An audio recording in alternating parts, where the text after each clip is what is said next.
हमारे साथ बजाज फिनसर्व एएमसी के सीईओ निमेश चंदन जुड़े हैं, उनसे बात करेंगे। निमेश जी, गुड आफ्टरनून। निमेश जी, इतनी ज़्यादा वॉलेटिलिटी इस समय मार्केट में हो रही है, आप बताइए आप किस तरीके से इस मार्केट को यहाँ अप्रोच करेंगे और आपकी एडवाइस क्या होगी रिटेल इन्वेस्टर्स को? Anuj, good to be on your show. Actually कोई भी ऐसी कॉन्फ्लिक्ट या वॉर की सिचुएशन होती है तो typically short term reaction market का यही होता है कि वो एक बार ओवर रिएक्ट करती है ऑन द डाउन साइड। उसके बाद धीरे धीरे जैसे ही डेवलपमेंट्स लोगों को समझ में आते हैं, वो फियर थोड़ा सा कम होता है। उसके बाद मार्केट अपना जो है फंडामेंटल्स पे कॉन्सेंट्रेट करके अपना जो बुल मार्केट या जो भी अपमूव है वो कैरी ऑन करती है। तो ये मार्केट भी सेम लग रहा है मुझे। Fear is a very strong emotion, उसे डर को कंट्रोल करना बहुत मुश्किल होता है। तो लोग पहले बिलीव करते हैं कि पहले मैं बेच दूं अपना माल, उसके बाद मैं डिसाइड करूं क्या करना है। बट अभी ऐसा लग रहा है कि कुछ क्लैरिटी आ रही है ऑन द ईरान फ्रंट। तो उस वजह से ऐसा लग रहा है कि this will be a buying opportunity like always. And India के जो फंडामेंटल्स हैं, अगर उस पर ध्यान दें तो we are on the very positive side. ये सब अपॉर्चुनिटीज जो आती हैं वो एक मौका देती है लॉन्ग टर्म इन्वेस्टर्स को टू इंक्रीज इक्विटीज। ओके, तो आपको लगता है कि ये डिप जो है इसका इस्तेमाल करना चाहिए थोड़ा सा लॉन्गर टर्म व्यू में, अगर आप काम करते हैं कुछ डिप्लॉयमेंट के लिए? निमेश जी, अभी वो पॉकेट्स जहाँ पे ठीक है, आई मीन ये तो एक फैक्टर था, वॉर फ्रंट खुला, बाजार ने अपना रिएक्शन दिया, फिर भी अगर आप देखें तो हमारे इस 2 दिन के डाउनसाइड को स्पॉन्सर किया एफआईएस की सेलिंग ने। एफआईएस की सेलिंग अभी तक हिट कर रही है प्राइवेट बैंक्स को, पीएसयूज ने इसके अगेंस्ट बहुत अच्छा एक मूव दिया।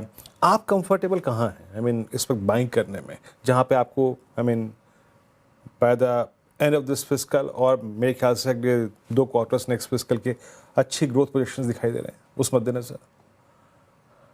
इसी पर थोड़ा एक्स्ट्रा समय लेके थोड़ा सा इलेबरेट आंसर देना चाहूंगा कि बिल्कुल। अगर मार्केट को देखें तो 4 साइकिल का बना होता है मार्केट। एक होती है इकोनॉमिक साइकिल, जो आपकी जीडीपी, इन्फ्लेशन रेट्स वो सब देखती है। दूसरी होती है प्रॉफिट साइकिल, जो कॉर्पोरेट साइकिल या बिजनेस साइकिल भी कही जाती है। थर्ड होती है क्रेडिट साइकिल की लिक्विडिटी कितनी है मार्केट में, इंटरेस्ट रेट्स, ब्याज दर क्या चल रहे हैं। और चौथी होती है सेंटिमेंट साइकिल। अगर हम देखें तो इकोनॉमिक साइकिल में India is on an upturn. यहाँ से हमारी वर्ल्ड बैंक ने, आईएमएफ ने, सबने हमारी जो जीडीपी फोरकास्ट है वो अपग्रेड की है।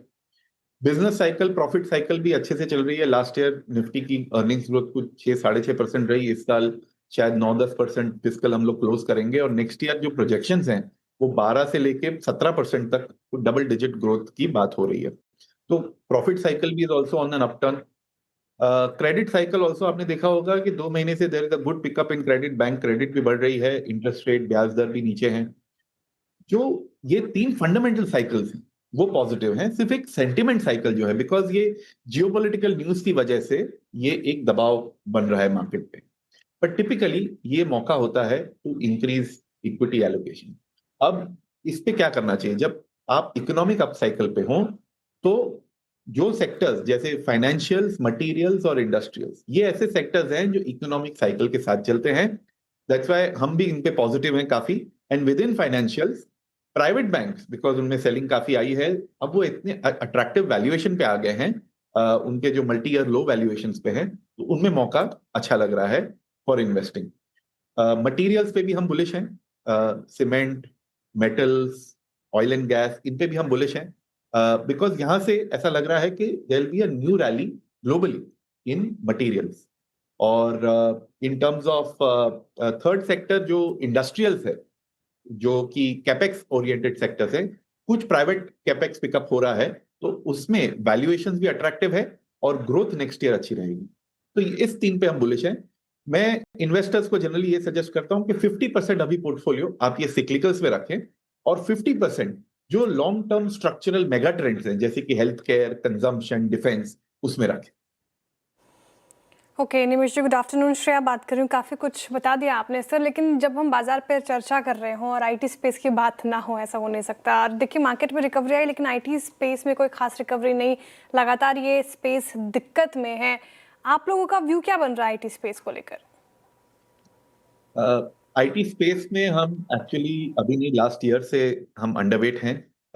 इनकी जो ग्रोथ रेट है वो थोड़ी सी स्लो है कंपैरेटिवली। अगर हम बुल मार्केट में है तो हम generally at Bajaj Finserv AMC हम ऐसे स्टॉक्स चुनना चाहते हैं जिसमें ग्रोथ अच्छी हो, जिसमें मेगा ट्रेंड्स का फायदा हो रहा हो उनको। अभी हाल ही में आपने देखा है कि बिकॉज ऑफ आर्टिफिशियल इंटेलिजेंस की वजह से लोगों के मन में डाउट है कि इनकी आगे फ्यूचर की ग्रोथ रेट क्या रहेगी, और जबकि लोग अपनी प्रॉफिट की प्रोजेक्शन चेंज नहीं कर रहे हैं, वो अपनी जितनी भी चिंताएं हैं वो इनकी वैल्यूएशन में डालते हैं। तो आपने देखा होगा कि वैल्यूएशन इन कंपनीज के दबाव में है।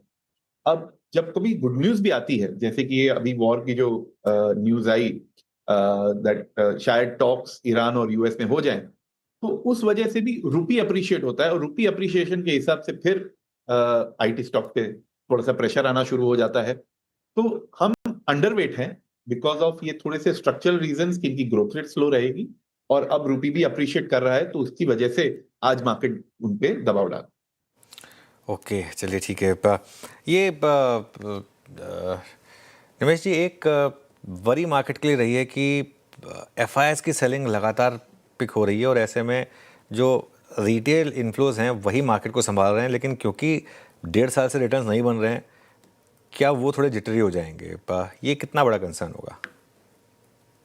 देखिए, बिटवीन 2020 एंड 2024 देखें तो इंडियन मार्केट्स ने इमर्जिंग मार्केट इंडेक्स जो है एमएससीआई का, उसको लगभग 70 to 80% से आउट परफॉर्म किया।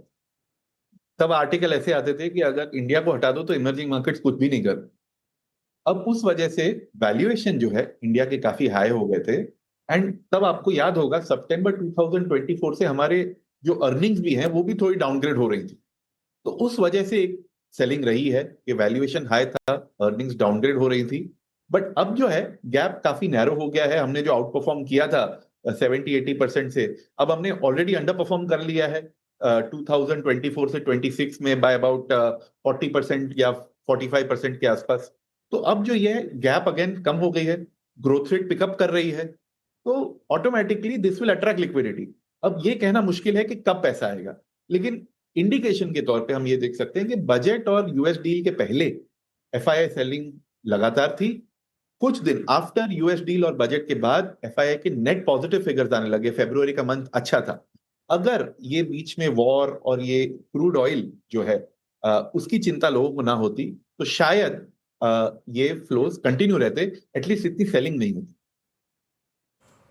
अच्छा निमेश जी, अब हम सभी अपने पोर्टफोलियो का एक अंश या फिर बतौर फंड मैनेजर कोई भी जो है वो थोड़ा कमोडिटीज़ की तरफ रखता है। मेटल्स अब तक काफ़ी फर्म रहे हैं, and more specially that ferrous group of metals. Metals पे आपका टेक क्या है इस वक्त? कैसे अप्रोच करना चाहिए इस वक्त मेटल्स को? तो मैं अगेन दो आर्ग्यूमेंट्स देना चाहूंगा फॉर मेटल्स। एक तो है कि एआई ट्रेड की वजह से लोग डेटा सेंटर सेटअप कर रहे हैं, एआई में कैपेक्स काफी हो रहा है, उस वजह से कुछ मेटल्स जैसे it is the power guzzler business, जो पावर काफी एब्जॉर्ब करते हैं, तो पावर सेटअप करने के लिए आपको कॉपर, एल्यूमिनियम, इन मेटल्स की जरूरत पड़ती है।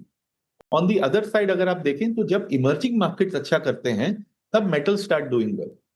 आपने देखा होगा कि लास्ट 1 ईयर से वाइल इंडिया अंडर परफॉर्म कर रहा है, बट इमर्जिंग मार्केट इक्विटीज ने अच्छा किया है, इमर्जिंग मार्केट बॉन्ड्स ने अच्छा किया है, उनकी करेंसीज ने भी अच्छा किया है। तो ये ग्रुप ऑफ कंट्रीज, जब ये इमर्जिंग मार्केट्स, डेवलपिंग नेशंस जब ग्रोथ की तरफ जाते हैं, तो मेटल कंजम्पशन, मटेरियल कंजम्पशन बढ़ जाता है। तो उस वजह से मेटल प्राइसेस जो हैं वो ऊपर चल रहे हैं। और इंडिया में स्पेसिफिकली बिकॉज गवर्नमेंट का कैपेक्स चल रहा है, प्राइवेट कैपेक्स के कुछ हिंट्स मिल रहे हैं, तो cement prices are also moving up, cement volumes are moving up. अगर आप ये सबको साथ में जोड़ें तो मटेरियल्स में एक अच्छा पोर्टफोलियो बन सकता है, और एक इंपॉर्टेंट एलोकेशन बन सकता है हर किसी के पोर्टफोलियो में। ओके, और निमेश जी, प्रेशियस मेटल्स पे मैं पूछूं गोल्ड और सिल्वर को लेकर, जिन्होंने वो रैली मिस की अच्छी खासी, और जो अब गिरावट आ रही है, क्या फिर हाथ लगाने का सोचें गोल्ड एंड सिल्वर में? दोनों में मेरा व्यू थोड़ा सा डिफरेंट है। गोल्ड एक सेफ हेवन ट्रेड होता है। जब जब जियोपॉलिटिकल इश्यूज या वॉर के इश्यूज होते हैं तो गोल्ड में एक सडनली प्रीमियम आ जाता है, लोग गोल्ड में सेफ फील करते हैं, गोल्ड अपने इन्वेस्ट करके वहां पे पैसे टेम्पररी पार्क करना चाहते हैं। तो उस वजह से जैसे ही कुछ वॉर या अनसर्टेनिटी के न्यूज आते हैं, गोल्ड बाउंसेस, एंड इसमें सेंट्रल बैंक भी बायर रहे हैं। Last year between 20 to 28% every quarter central banks इसमें ट्रेड में भाग ले रहे हैं इन गोल्ड। अब जैसे ही अनसर्टेनिटी कम होगी तो शायद गोल्ड में करेक्शन भी है। सिल्वर जो है उसकी इंडस्ट्रियल यूज भी है और वो प्रेशियस मेटल भी गिना जाता है। अब इंडस्ट्रियल यूज की वजह से इलेक्ट्रॉनिक्स या एआई पे जो चर्चा होती है उसमें सिल्वर का जिक्र होता है, उस वजह से लोग सिल्वर में ट्रेड करते हैं। लेकिन सिल्वर गोल्ड से काफी वॉलेटाइल एसेट है, तो उसमें करेक्शंस भी शार्प आते हैं। मेरे हिसाब से अगर ये अनसर्टेनिटी जो है ईरान की, अगर ये सॉल्व हो जाए कुछ हद तक, तो गोल्ड या एंड सिल्वर दोनों में एक करेक्शन आ सकता है।